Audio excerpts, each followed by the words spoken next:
Aprendamos economía. La economía del siglo XXI. Propuestas, análisis y temas relacionados en tu propio idioma. Aprende con los expertos. Aprendamos economía. Las finanzas en la universidad del siglo XXI. ¿Qué tal? Buenas tardes. Estamos en su programa Aprendamos Economía, la economía del siglo XXI, y estamos aquí transmitiendo desde el canal 35 en las instalaciones de TV UJAT, aquí en el SECOM. Por que este es un programa de la División de Ciencias Económico-Administrativas y del Centro de Comunicación de la UJAT. Bueno, pues antes de continuar, permítanme saludar a todos aquellos que nos ven y nos escuchan a través del canal 35, en el canal 9 también en cable, y si va manejando, sintonícenos en el 107.3 de FM, y ahí estamos nosotros. Un saludo a quien nos ve allá en Tepetitán, Francisco Reyes, el herrero, que esa comunidad nos ve, y bueno, pues estamos enviando un saludo con mucho afecto a estas personas. Pero antes de continuar, permítanme presentar a mis amigos que me acompañan en el programa, Maestro Bolívar. Buenas tardes, maestro. Date publicidad, ¿no? Yo sí. Maestro Gildardo, buenas tardes. Igual esperamos que esta hora sea de entretenimiento más que nada, claro, y un tema muy sutil, ¿no? Muy bien, maestro Bolívar. Dijo Gildardo, perdón. Oye, se emocionó mucho, con eso que anda haciendo campaña por Macuspana. Pero buenas tardes al público que nos permite acceder a sus hogares a través de este canal de televisión, y a los que por radio nos escuchan también, pues agradeciéndole esa paciencia que tienen de escucharnos y vernos una hora los martes. El tema de hoy está muy interesante. Es un tema, son dos temas que vamos a revisar el día de hoy. Qué bueno que nos sintonizan a nosotros. Son dos cosas. Tenemos una invitada de lujo. Al rato se la presentamos. Va a estar con nosotros aquí una maestra aquí de la División de Ciencias Económico-Administrativas.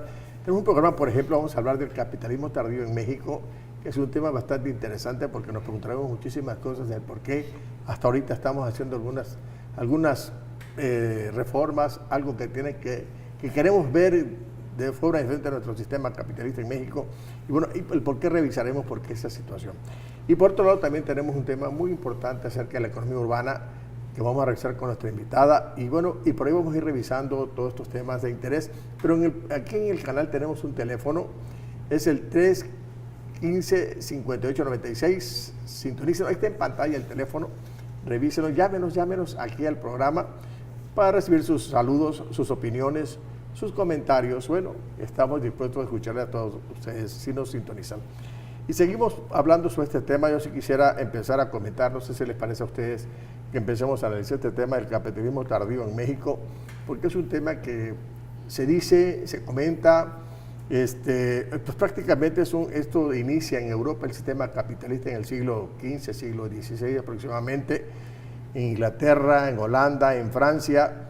En esos lugares del mundo el sistema se consolida, su sistema capitalista en función al mercantilismo, al famoso capitalismo comercial, y mientras que estas gentes estaban allá ubicándose en la economía del mundo, aquí a México, América vino este sistema por los europeos cuando conquistan y colonizan este continente, y prácticamente se trae con este esquema del descubrimiento y colonización. Y así fue como se instala en América el sistema capitalista de producción. Y bueno, México fue colonizado en el siglo XV y precisamente por los españoles. Pero ellos no trajeron el sistema capitalista formal como hablamos nosotros. Trajeron un feudalismo fuerte. Un feudalismo que nos ha costado muchísimo trabajo quitarnos de él. Somos víctimas de este sistema, de este feudalismo, víctimas de una conquista devastadora que además nos traslada ese feudalismo español hacia nosotros, y por cerca de 3 siglos, 300 años aproximadamente, tuvimos este problema encima de nosotros, que no nos permitió desarrollar nuestra industria, y obviamente fue una cultura de sometimiento y de gran complejo de inferioridad, que teníamos que ver nosotros hacia arriba, a las grandes potencias, hacia los que vienen hacia nosotros. Entonces, toda esta historia, todo este complejo, todas estas situaciones que vivimos nosotros durante la colonia, ha sido quizá uno de los grandes problemas que ha mantenido a nuestro país en esas condiciones. Actualmente, que todo el proceso de independencia que se genera en el siglo XIX, 1800 aproximadamente, 1810 para acá. Mientras que estamos con el problema independentista, ya otros, como Estados Unidos y demás, ya estaban en el problema de la revolución industrial y nosotros peleando una silla. Prácticamente este sistema capitalista nuestro no lo vive ni siquiera Juárez. Fue un gobierno un poco inestable que andaba de todos lados para poder gobernar este país. Y finalmente vemos que con Porfirio Díaz entra hacia el capitalismo en el año 1850 y tantos con Porfirio Díaz. Entonces por ahí vamos en la trama de analizar este capitalismo tardío en nuestro país y ver las consecuencias y vemos los actos que se van celebrando, se van generando ante este desarrollo del sistema capitalista. Y bueno, vamos a empezar a comentarlo aquí en la mesa. Entonces, si quieres empezar tú, Bolívar. Bien. De acuerdo contigo, es un tema que ya tenía rato que no se sacaba del escritorio, pero efectivamente el capitalismo obviamente viene de allá. Salvo yo precisar algo con respecto al sistema colonial. Es decir, el sistema dominante en Europa era el feudalismo. Durante toda la etapa de conquista, descubrimiento y conquista en todo lo que es ahora América Latina, llega un periodo sobre los 1800, más o menos, es la independencia de todos estos países que llegan a alcanzar a independizarse de la metrópoli. ¿De México hacia abajo? De México hacia abajo, todos los países latinoamericanos. Creo que el último es el que está pegado a México. Claro. Pero el capitalismo ya en Europa estaba ya en su fase superior, ¿no? Ya estaba el capitalismo ya operando. Y estos países nuevos de América Latina van a incursionar hacia el exterior, pero no eliminan su raíz, es decir, sigue persistiendo dos modos de producción, el feudalismo que se venía y un incipiente, vamos a llamarles entre comillas, capitalismo, ¿no? Que trae como contraste cambios en la vida económica, como lo vimos en el porfiriato, ¿no? Claro. Empiezan a haber algunos aspectos ya de ciudades, ya la introducción del ferrocarril, cuestiones pues que ya a la inversión también, la motivación a las exportaciones de metales, pero vemos también que en el caso de México es de en medio hacia arriba, claro, para el sur. Sí, porque por ejemplo en Estados Unidos llegan familias completas de Irlanda, pero que traen el sistema, su forma de vida, y mientras que nosotros no. Sí, pero coexisten esos dos sistemas, claro, coexisten. O sea, la hacienda, por ejemplo, todavía está Porfirio Díaz, ¿no? Sí, pero en estos sitios ya trajeron la revolución industrial y Sí, ya sí. la industria pega porque trae un sistema completo, familias vinieron a poblar ahí y nosotros es diferente. Claro, que vino de la colonia, de la conquista, lo peor de España, con un sistema Bueno, feudal. es que hay un sistema feudal. Mientras mediante Inglaterra llegaba ya A instalarse un capitalismo, estas economías se quedaron atrasadas. Portugal, España, quedaron en un sistema Porque atrasado. vivían del comercio, pensaron que no iba a evolucionar esto, ¿no? Y que no iba a pegar la industria que está pegando en Europa, pero ellos se quedan con el comercio. Claro. Compraban a Inglaterra o a Francia, todo lo que dan y traerlo para la colonia. Nunca pensaron quizá en que esto se iba a acabar. Y obviamente los Estados Unidos empiezan en el 700 y tanto a independizarse con su industria y acá estamos peleando la independencia, sometidos a un feudalismo terrible y gente que viene de España, lo peor de España, los que estaban en la cárcel, los que estaban detenidos y los traen para conquistar y colonizar esta parte de México hacia abajo. El dardo. Admirado de la historia económica. Mire, yo creo que el público, para que nos entienda sobre el desarrollo y evolución del capitalismo, debemos de enfocar el tema en dos aspectos, uno en un aspecto teórico y otro en un aspecto histórico, como muy bien lo estaban comentando. Ustedes se fueron un poco más por lo histórico. Por ahí va. Yo creo que llegar a lo teóricamente hay enfoques de estudios de muchos teóricos que revisan la evolución de la sociedad en diferentes niveles de desarrollo. El capitalismo, bueno, es un nivel de desarrollo que su expresión clásica se da en el siglo XVIII, fundamentalmente en Inglaterra. Y se llama modo de producción capitalista porque la relación fundamental de la actividad productiva en ese momento histórico lo da, es una relación del trabajo asalariado. ¿Esto qué significa? Porque muchos investigadores han detectado, por ejemplo, el dinero o la producción de mercancía y se han ido con el planteamiento de que esa sociedad o ese momento histórico hay capitalismo. Para el enfoque teórico, capitalismo, podemos hablar de capitalismo cuando la relación fundamental de la actividad productiva de ese entorno que se esté analizando lo determina la relación de trabajo asalariado. El dinero y la mercancía son formaciones precapitalistas, son conceptos antediluvianos, como diría ahí uno de los teóricos famosos de la economía política, y que ha existido. Y llega un momento en que puede incipientemente a iniciarse el trabajo asalariado, pero si la producción de mercancía que predomina en ese momento no es como resultado del trabajo asalariado, no estaríamos hablando de un capitalismo teóricamente específico, sino que sería un modo de producción mercantil simple, como dicen, ¿no? Y donde hay producción de mercancía, pero donde los productores son dueños de su proceso productivo o de los medios del trabajo, ¿no? Eso, son dueños del proceso productivo, de sus medios de producción y producen para el mercado. Pero eso no es capitalismo. Capitalismo, no me estoy enojado. Eso no es capitalismo. Capitalismo es cuando la mercancía que sale lo producen exactamente en el proceso productivo, la relación trabajo asalariado, capital.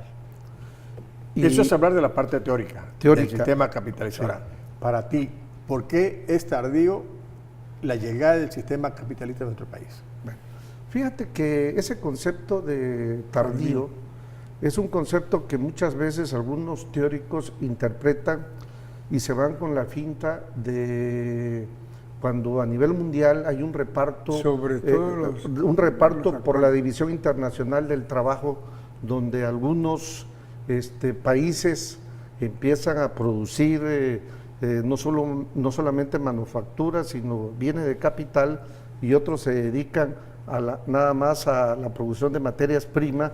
Dicen que los que se dedican a la producción de materias primas llegan tarde al proceso de desarrollo. En este tema que está interesante, lo que estás analizando, regresando lo continuamos análisis.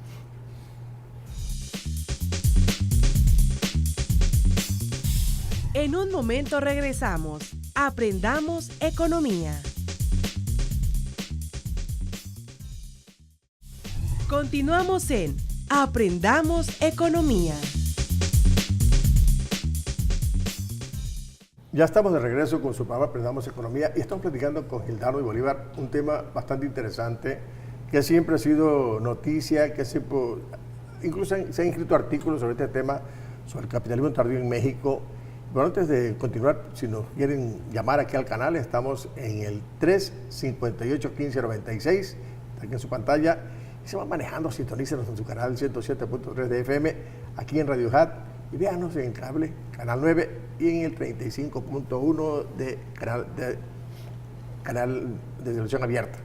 Estamos analizando, Gildardo, que usted hace un ratito interrumpimos tu diálogo, seguimos escuchándote un poco. Sí, comentábamos que hay muchos teóricos que ven el concepto de capitalismo tardío como el hecho de llegar tarde a la repartición de la División Internacional del Trabajo. Creo que este concepto de capitalismo tardío es una corriente neomarxista, como dice el maestro Bolívar. Es una discusión que se da en los 20, 30, 40, inclusive se ha retomado en los 60, 70, y fíjense el planteamiento teórico que hacen. Se centra fundamentalmente en la participación del Estado en la economía.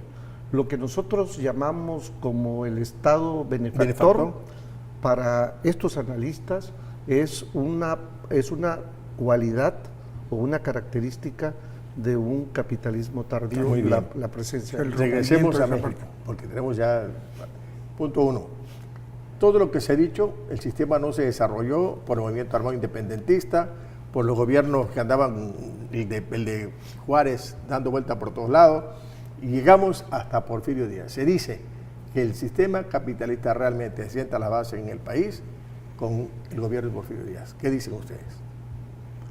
Pues cuando menos dan la señal en cuanto a la promoción de la estructura económica, ¿no? Porque no había, en Juárez no había esa situación. En Juárez ni siquiera estaba el concepto claro de nación.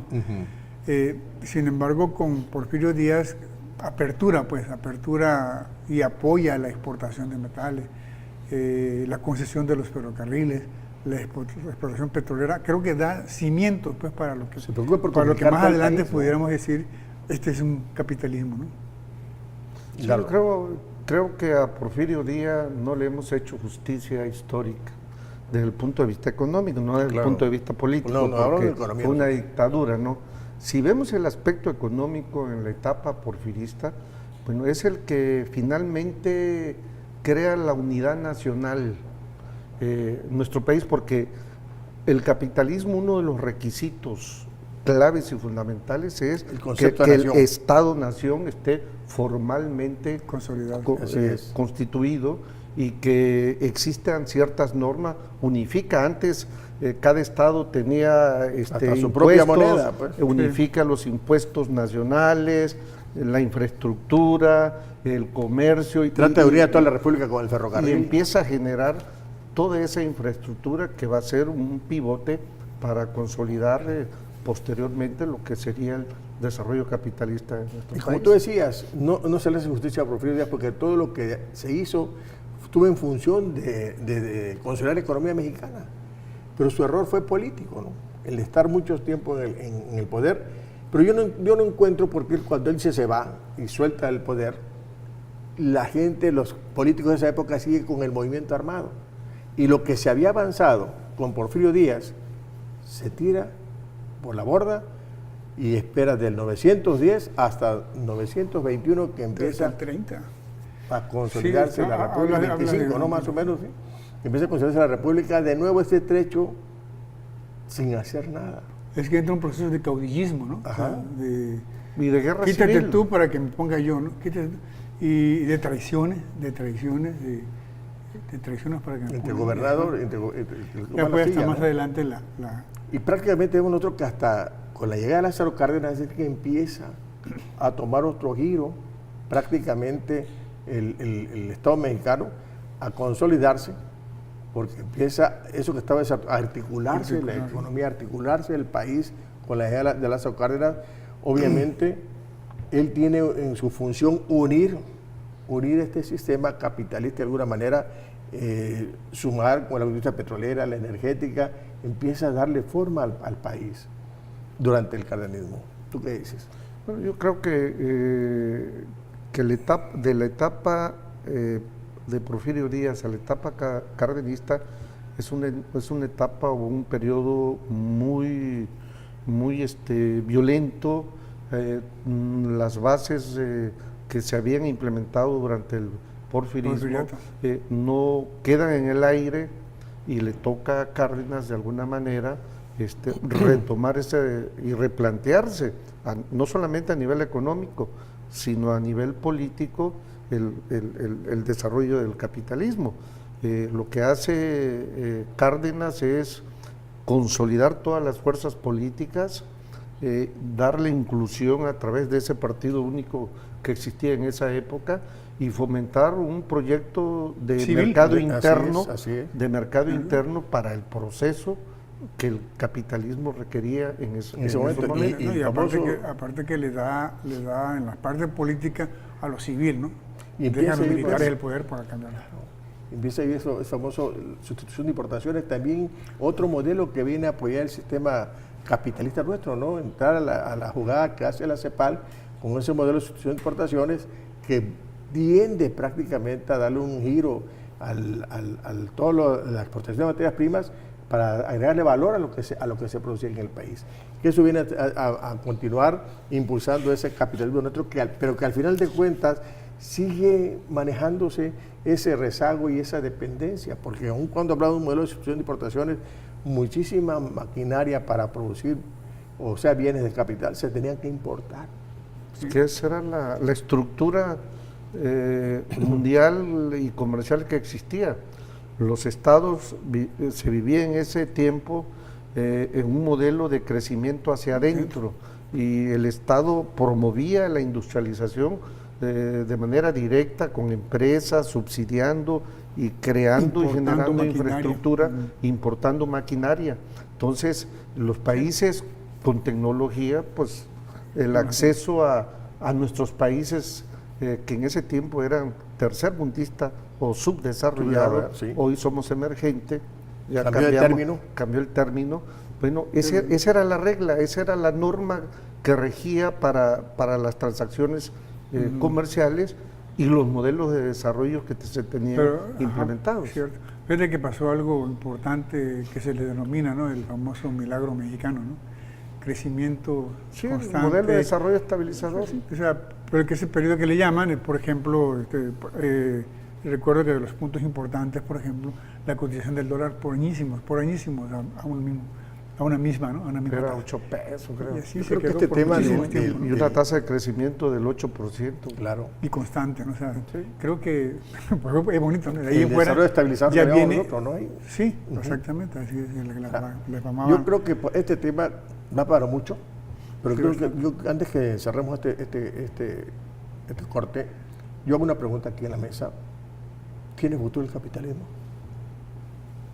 ¿Tiene qué? ¿Futuro del capitalismo?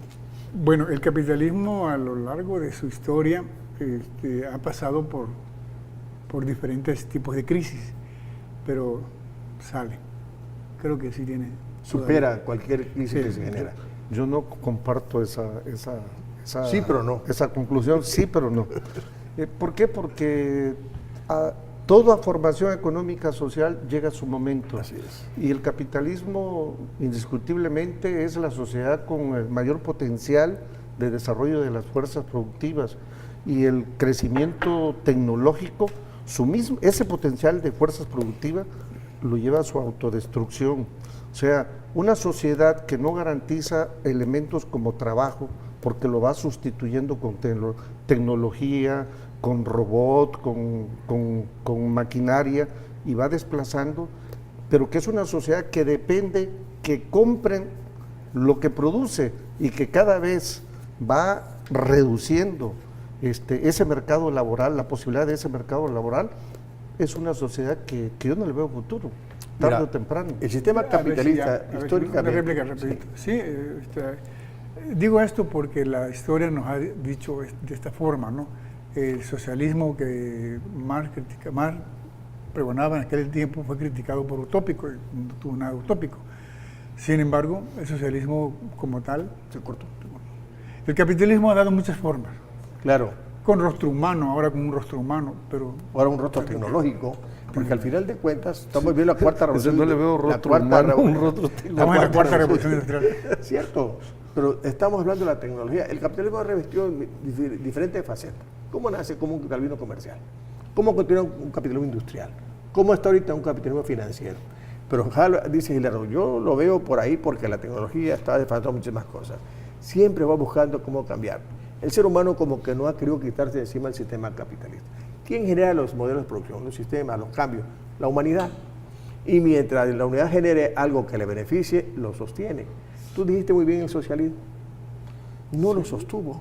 Sí, pero no lo sostuvo. Sí, pero tuvo 50 años, 60 años de vida el socialismo. Es otro entorno y quizá valdría la pena en tocar el tema. Otro tema pero marcamos, uno de los puntos, no solamente la reducción del mercado laboral, sino la destrucción del planeta, al uso, al consumo irracional de los recursos naturales. O sea, el capitalismo no solamente va a desaparecer como capitalismo, sino que va a acabar con el planeta y la sociedad. No, yo estoy de acuerdo contigo. Hay dos cosas. Una, hay una corriente en Europa que se llama la tercera vía. Estas gentes que hacen ellos analizan que hay cosas muy positivas del socialismo y otras del capitalismo. Y que eso se puede poner en práctica. Yo insisto, ¿quién ha dado giro a los cambios de modos de producción? El ser humano. Como tú dices, cuando vea que no le conviene lo que está haciendo el sistema, destruyendo su hábitat, que es este planeta, no tenemos otro. Seguramente va a buscar otra forma de vida, otra forma de organización de vida, porque somos más de 7.000 millones en este planeta y lo que hay se agota. Guerras futuras por el agua. La sociedad no ha ido en retroceso. No, es decir, avanza. a un grado de desarrollo que alcance la sociedad, ese será su sistema de producción. Se va a modificar, cambiar la sociedad tiene estructura que de otra modificar manera. las relaciones, las actitudes de consumo, una diversidad tiene que cambiar. No sé cómo le llame, pero el esquema que conocemos actualmente no puede seguir. Ese modelo no Yo creo puede que seguir. sí. Pues qué bueno que estamos... Da para mucho este tema del capitalismo tardío y en una próxima ocasión lo analizaremos a mayor profundidad. Después del corte tenemos a nuestra invitada con nosotros aquí y continuamos hablando de Aprendamos Economía.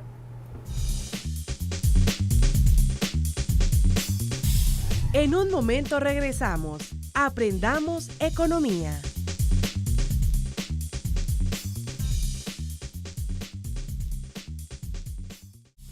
Continuamos en Aprendamos Economía. Ya estamos de regreso con su programa Aprendamos Economía y estamos aquí con nuestra invitada, la maestra Nayeli Aguilar Zurita, una queridísima maestra por nosotros, compañía de trabajo. Bienvenida, maestra, que su programa Aprendamos Economía, hasta que logró usted venir. Hasta que logré Y venir. la hemos estar con enamorado ustedes. muchas veces y usted se nos ha rajado, pero ya la agarramos el día de hoy. Aquí estoy. Hasta no le quería dejar venir el tráfico ese de ahorita. Sí, no, porque hasta pregunté que si No. finalmente sí se iba a hacer. Le iba a prestar mi helicóptero para que usted viniera en el helicóptero aquí. No, pues muchas gracias por la invitación, el poder estar aquí con mis profesores, el profesor Bolívar, usted, mi maestro, mi compañero de trabajo, el maestro Gildardo. Muchísimas gracias por estar aquí y pues mando un saludo a toda la audiencia de este programa. Brevemente le presento, maestra, fíjese. Claro. La maestra Nayeli Aguilar Zurita es licenciada en Economía, es maestra en Administración y está inscrita en un doctorado, pero todavía no lo ha concluido. Y además ha publicado algunas cosas en coautoría, libros, por ejemplo, Movilidad Urbana y Sostenible, una ruta para aumentar la productividad, equidad y calidad de vida. Otro libro se habla sobre Panorama General del Sistema de Contabilidad Ambiental y Económica, una visión hacia la integración de la matriz de contenido social y ambiental en Tabasco, un estudio sobre la pobreza, es parte del proyecto de la matriz de insumo producto aquí de Tabasco, ha trabajado en el sector privado, actualmente es profesora investigadora de la ASEA, la maestra Nayeli, imparte asignatura con macroeconomía, cuentas nacionales y demás. Y además, sus estudios de ella están enfocados hacia la economía urbana. Maestra, bienvenida de nueva cuenta aquí a su programa. Gracias. Y estamos aquí hablando de un tema muy, muy interesante que para nosotros y para todo el público no se lo ha escuchado, economía urbana. Hablar de economía urbana, maestra, yo he entendido que se trata de estudiar el sistema económico que se pone en diferentes núcleos de población para elaborar estrategias que permitan planear, crear conocimiento urbanístico, acercar hacia los proyectos, hacia los núcleos urbanos. Tiene que ver muchísimo con esa parte del sistema de producción, tiene que ver con los espacios urbanos, tiene que ver con la infraestructura, los factores donde se localizan estos lugares, y en fin, tiene muchísimas cosas que ver la economía urbana, aunque es un término bastante nuevo, pero bueno, vamos a escuchar a la maestra Nayeli sobre este tema de economía urbana. Adelante, maestra. Sí, definitivamente lo que mencionaba usted, profesor Gildardo, Paz, perdón. Gildardo es él, Sí. Bolívar y José Juan.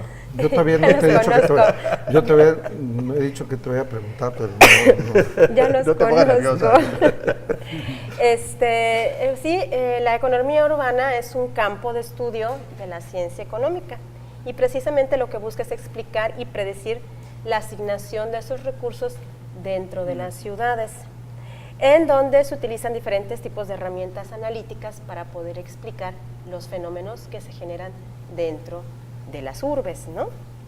Yo, para desarrollar este tema, pues primero quise analizar un poco de cómo surgen las ciudades, ¿no?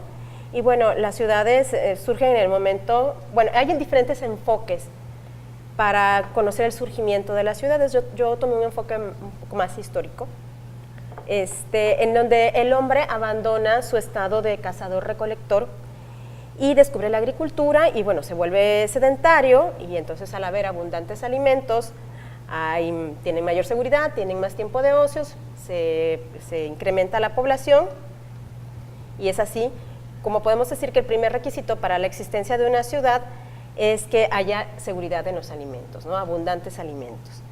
Posteriormente, pues empieza a producirse la especialización del trabajo y pues los artesanos, los obreros empiezan a albergar y aprovechan las economías de escala. Posteriormente proviene la revolución industrial y pues ahí en esos lugares, en Inglaterra precisamente, se empiezan a demandar empleos, abundantes servicios, y bueno, ustedes estaban hablando del capitalismo, pues entonces prácticamente también las ciudades tienen que ver mucho con el surgimiento del capitalismo. ¿Por qué? Porque en ese lugar es donde se genera el mercado de mano de obra y también de bienes y servicios que se generan en ellos, ¿no? Aunque usted ya mucho adelantó algo de la pregunta que le voy a hacer. ¿Sí? ¿Por qué hablar de economía urbana? Bueno, porque pues, es un tema que a mí me fascina, ¿no? En primer lugar, ¿no? Aparte porque es un tema muy importante, resulta que el 70% del Producto Interno Bruto en el mundo se genera en las ciudades, ¿no? Y en México, el 77% de la población reside en ellas. Y entonces, si tomamos en cuenta que para el 2030 vamos a tener el 81% de la población viviendo en las ciudades. Y el Producto Interno Bruto de México de las ciudades es el 76%, entonces, y se generan las 56 principales urbes de nuestro país. Entonces, por eso hay que hablar de economía urbana, porque en las ciudades es donde genera la mayor parte de la riqueza. Obviamente el campo es muy importante, pero en las ciudades es donde se concentra la riqueza, la industrialización, el sector servicios, y entonces por eso es importante. Inclusive todo lo que se genera en el campo, normalmente se lleva hacia las ciudades, ¿no? Ahí se transforma, ahí se le da, se industrializa. Exactamente. Y es el mayor mercado donde se van las cosas. Por ejemplo, si tú siembras hectáreas de elotes o mango, cualquier verdura o fruta, al final de cuentas todo se canaliza hacia la ciudad. Y en la ciudad se transforma todos esos productos agrícolas y pecuarios que al final de cuentas se convierten en alimentos que se requieren en la propia ciudad. Exactamente. Entonces aquí ya hablé un poco de la parte bonita de las ciudades, pero lo cierto es que también en las ciudades no todo es agradable, ¿no? Y entonces en las ciudades se concentran grandes cinturones de miseria y prácticamente el 40% de la población que vive en las ciudades vive en las periferias urbanas. Tienen que trasladarse muchísimo tiempo para llegar a los centros de trabajo, ¿no? Entonces ese no es... Y la pobreza dentro de las ciudades también es un problema porque se vincula con el desarrollo económico. Al haber pobreza en las ciudades, pues no hace posible que hayan las condiciones para que se desarrollen los sectores de la economía. Porque yo viste que la parte rural migra hacia las ciudades. Así es. Y como no es posible darle, por eso es lo interesante de economía urbana, porque no es posible darle lo que se necesita en ese momento. Claro. Mientras que el gobierno planea, hace sus programas, sus proyectos, esa gente se va alrededor del famoso cinturón de miseria que hay, mientras llegan los planes urbanos del gobierno para poder proveer a esos grupos poblacionales que llegaron nuevos a la ciudad de lo que necesitan. Decía Roberto Bolívar. Sí, de ese contraste que yo hablaba, pues obviamente migran buscando las mejores perspectivas económicas, ¿no? Pues es salir del campo, irse a las ciudades. Pero ahí generaría también un problema, ¿no? Claro, porque terminan viviendo quizá peor de como vivían en el campo, aunque el tipo de pobreza en el campo la pobreza extrema en el campo es muy diferente a la pobreza en las ciudades, pero las condiciones no mejoran para ellos, ¿no? Entonces, regularmente ese tipo de migración se va hacia la economía informal y eso es generador de pobreza. ¿Por qué? Porque el mercado del empleo no alcanza a absorber a esas personas que llegan a las ciudades, ¿no? Fíjate que decía dos cosas de la pobreza que me alcanzo a ver ahorita, dos diferentes ver la pobreza. En el medio rural hay el alimento. En el medio urbano. Hay el alimento porque hay liquidez. Hay un pollito, hay una fruta, hay verduras, comes. Pero en el medio urbano tienes liquidez, pero no tienes el alimento. Son dos cosas de ver la pobreza. Bueno, depende, porque también hay zonas en donde no hay suficientes alimentos. Bueno, aquí afortunadamente en Tabasco nuestros índices de pobreza no son porque lo puedes generar, pero hay zonas de nuestro país en donde no se generan esos alimentos, simplemente no tienen agua, no tienen alimentos y la pobreza es verdaderamente extrema, ¿no? Porque ahí se asientan ellos, ¿no? Ahí se asientan, ¿no? Y entonces también si podemos hablar de diferencias es que hay una gran heterogeneidad entre las ciudades, ¿no? Vamos a encontrar ciudades que parece que estás en los países, en el primer mundo, desarrollados, hermosas, ¿no? Y por otro lado vamos a encontrar ciudades en donde la segregación social es bastante fuerte, ¿no? Entonces, contrastes de ciudades, ¿no? Y entonces recordando lo que decían, que las ciudades son las que generan el desarrollo económico, pues entonces al no tener desarrollo económico, al tener pobreza que no genera desarrollo económico, pues entonces eso no hace competitivo internacionalmente a México y eso pues genera que nuestros índices de crecimiento del Producto Interno Bruto pues no crezcan. Y al final de cuentas no es verdad de que estás en ese espacio, en ese nivel de desarrollo, no es cierto, porque y revisas lo que usted decía hace un ratito, de los niveles de desarrollo, de pobreza o de riqueza, los contrastes, los 3 o 4 México que hay, ¿no? Así es. Entonces, maestro Gilardo.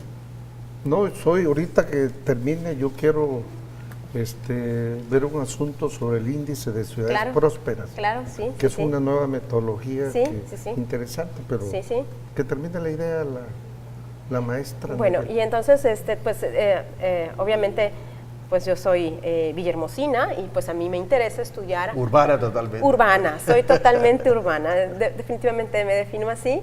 La zona metropolitana de Villahermosa, pues a mediados de los 80s, a causa de los descubrimientos de los yacimientos petroleros, pues se experimentó un crecimiento vertiginoso demográficamente, eso fue lo que pasó, demográficamente, y pues obviamente en su desarrollo urbano, pues empezaron a demandar viviendas, transporte, espacios públicos, empezaron a generar desechos de residuos, y entonces esto generó un deterioro en el sistema hidrológico de ríos, pantanos y lagunas, y pues nos guste o no, por la cuestión de las inundaciones, esta es la riqueza ambiental de la ciudad, el agua en nuestra ciudad.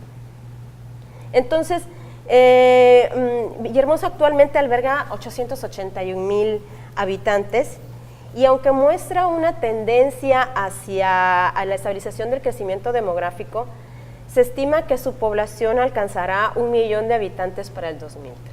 Imagínense eso. Entonces, si ahorita pues no nos aguantamos en estas calles, para el 2030 vamos a tener 1 millón de habitantes en esta ciudad. En Villahermosa. En Villahermosa. Entonces, hay que pensar. Sí. Los planeadores deben de pensar. Lo contrario, sobre todo los no planeadores, porque está creciendo de una forma desproporcional. Como una mata de chayote por todos lados. ¿no? No planeado. Y dice que yo tengo una reunión con unos amigos de Toche, y había un comentario sobre la zona, cómo se va extendiendo la ciudad. Y resulta que unos fraccionamientos que están hasta rumbo a la carretera a Teapa, ¿no? Hay un fraccionamiento que hay ahí, que ya se estima que hay en esa zona más de 300,000 personas ahí. Wow. Todo lo que demandan, lo que generan desechos, demandan transportes, demandan agua, servicios públicos. Eso sería no planeado, por ejemplo. Exactamente. Por ejemplo, si está uno dentro de Nacajuca, te encuentras a Pomoca, ¿no? Esa es una ciudad allí. Entonces, eso es la cuestión del Estado, ¿no? Que debe de cumplir con ese papel, pero entonces entre las ciudades se generan relaciones espaciales muy complicadas. Fíjense que lo que ha hecho en Villahermosa el gobierno municipal del Estado, sí, en las estrategias económicas urbanas, regresando al corte lo comentamos, ¿le parece? Sí, claro que sí. En un momento regresamos. Aprendamos economía.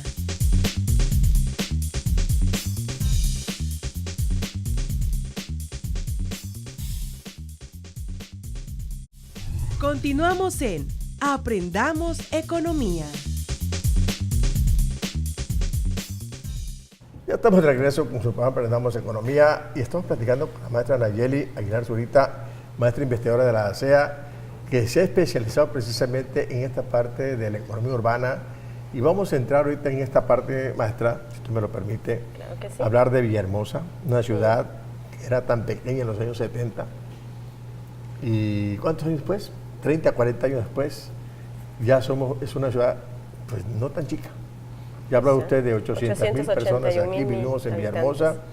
Ahí se ha estimado que va a ser más de 1 millón de personas dentro de 10 años, 20 años. Entonces esto pues, da para mucho. La pregunta que le hice hace un ratito. Sí. Lo que ha hecho en Villahermosa el gobierno municipal y del Estado, ¿siguen las estrategias económicas urbanas? Pues fíjese que una investigadora de la UNAM, que se llama Alicia Sicardi, menciona que los gobiernos municipales en México tienen una agenda sumamente simple en materia de políticas sociales y solamente se limitan a la provisión de servicios públicos básicos como es la infraestructura urbana, el mejoramiento de algunos camellones y demás, territorial, agua, drenaje, pavimentar algunas calles y demás, pero no busca acciones de bienestar social integral. Y eso es lo que falta, es la integración de todos esos planes y proyectos para el bienestar social de los ciudadanos y ciudades. Y ese es el problema, que esos proyectos solamente son el programa de la basura, recolección de basura es muy aparte, con la cuestión de la movilidad, la cuestión de la pavimentación de las calles, pues igual se tiene que ver con la cuestión de la movilidad, cuando va a pasar el carretón de basura, una serie de cosas que tienen que ser integrales. Y ese es el problema, que no se hacen integrales, se hacen unos planes muy simples y no ven más allá del crecimiento de las ciudades y la integración de cada una de las necesidades de los que habitamos en esta ciudad. Alguno va aparejado, por ejemplo, a abrir una calle nueva, va con ella el drenaje de aguas negras y pluvial, todo. Va aparejada la energía eléctrica, va aparejada la pavimentación, va aparejado todo. Las escuelas, todo, centros todo tiene que donde ser puedan integral. distraerse las personas, ¿no? Por ejemplo, un parque, una cosa, una zona verde. Todo eso tiene que ser integral en las ciudades. Pero cuando el concepto se abre, de integral sí, aquí no rebasa, rebasa, o sea, no se limita nada más al aspecto de infraestructura. Yo creo, fuera del aire, lo que comentábamos con la maestra, existen nuevas metodologías, incluso como país tenemos responsabilidades de participar en esos proyectos en los programas al 2030, donde son compromisos ante la ONU. Ahorita yo creo que toda esta metodología del aspecto urbano gira alrededor de un nuevo concepto que se llama índices de ciudades prósperas. Y ese concepto de índice de ciudades prósperas es un planteamiento totalmente integral en 6 dimensiones. Fíjate, curiosamente, esas dimensiones, para nosotros que somos economistas, lo interesante que es, una dimensión es la productividad, pero no la productividad en el sentido económico que nosotros conocemos. De la fábrica. Sí. Esa dimensión tiene 3 subdimensiones. Uno es el crecimiento económico, el producto urbano per cápita. Y ahorita es un mecanismo de valorar a una ciudad su producto urbano per cápita. La carga económica es la relación que se tiene con la fuerza de trabajo de tercera edad, curiosamente. Sí, es un índice que nos va a ubicar en el aspecto de productividad y la aglomeración económica que nos va a llevar a la densidad económica y el empleo a la relación empleo-población. Mira, productividad, infraestructura de desarrollo, calidad de vida, equidad e inclusión social, sostenibilidad ambiental, que era uno de los puntos que comentábamos, y gobernanza y legislación urbana. Hay ya hay un estudio de Villahermosa. Este estudio lo hizo la ONU. Así es. Nada más para darnos una idea. Los valores del índice, si sales con un valor de 80 a 100, los factores de prosperidad son muy sólidos. Ahí el nivel de intervención... ¿Qué calificación sacó Villahermosa? Sí. Mande. Bueno, ahorita, nada más te doy para que veamos. Eso, vamos a ver que 80 a 100, muy sólidos. 70 a 79 sólido, 60 a 69 moderadamente sólido, 50 a 59 moderadamente débiles. Y de ahí para abajo. Sí, y ahí está Villahermosa. ¿En las débiles? En las débiles. Tenemos... En casi todo salió, solamente en la cuestión de las cuentas públicas salió con un nivel de 70 ya. Fíjese usted lo que sea el caso de débiles. Es que si vemos cómo nace Villahermosa en los 70 para acá, 76, no se planea la ciudad por la explosión petrolera, ¿no? Por el boom petrolero. Así es. Se creó un fraccionamiento allá. Empezaron a demandar sí, casas. se quitó el aeropuerto Entonces, y se hizo un fraccionamiento en aquella parte de la ciudad. 50.88 es el índice de Sí, ciudad próspera en Villahermosa. Estamos al límite de débiles. Para arriba. Hacia abajo, si menos de 50, estamos en una y ese situación estudio de- es para el 2015. Sí. Estoy segura pero que es algunos, ese índice Se ha vino abajo. bajado. Ha bajado, ¿no? Entonces, esta cuestión de las ciudades prósperas y una urbanización descontrolada, fragmentada, insustentable, es Sin uno planeación. de los sin planeación, es uno de los grandes problemas nacionales. Así está catalogado como un problema nacional. Y pues bueno, Villahermosa es una de esas ciudades, ¿no? Que habrá un otras, crecimiento, ¿no? Sí, habrá otras también. Así es, y entonces los problemas de la ciudad de Villahermosa, puse la primera, que esa no está de ONU Habitat, pero es la percepción de inseguridad, ¿no? Y la reciente encuesta nacional de seguridad urbana, difundida en el 2018, pues el 94.4% de los habitantes considera Villahermosa una ciudad insegura. Y pues desde 2006 es entre las 50 ciudades de mayor índice delictivo, ¿no? Claro. Y entonces esto trae consecuencias, repercusiones en las inversiones, en el turismo, en la productividad de los habitantes de esta ciudad, porque finalmente no voy a regresar de noche, no voy a seguir trabajando, me regreso, no me voy a pasar. Todas esas cosas, aunque no las vemos, influyen en la productividad de la región, ¿no? Pues entonces por eso es necesario mejorar estrategias que orienten a la productividad y a la calidad de vida, de manera que los proyectos tengan vinculación en el mejoramiento de las condiciones de seguridad y respeto al derecho. El caso también que influye es la movilidad urbana, ¿no?